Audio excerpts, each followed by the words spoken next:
আসসালামু আলাইকুম। দ্বিতীয়বার বা তৃতীয়বার নার্সিং ভর্তি পরীক্ষা দেওয়ার কথা ভাবছেন, তো আপনার মনের মধ্যে একটা প্রশ্ন আসতে পারে যে আমার কি আসলে সেকেন্ড টাইম বা থার্ড টাইম ভর্তি পরীক্ষা দেওয়া ঠিক হবে কি না।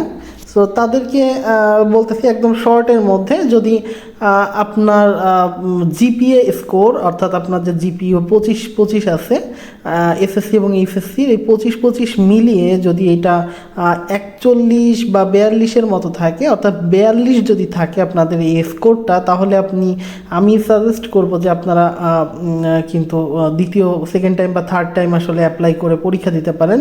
বাট যদি আপনাদের এই মার্কটা 40-এর কম চলে আসে, তাহলে আমি সাজেস্ট করব যে আপনারা হয়তো কোনো প্রাইভেট প্রতিষ্ঠানে ভর্তি হয়ে যান, অথবা বিকল্প কোনো চিন্তা করেন। সো বিকল্প যে চিন্তাগুলো, সেগুলো নিয়ে আমাদের ব্লগে লেখা আছে, এটা আমি পিন কমেন্টে দিয়ে দিব, সেখান থেকে আপনারা দেখে নিতে পারেন।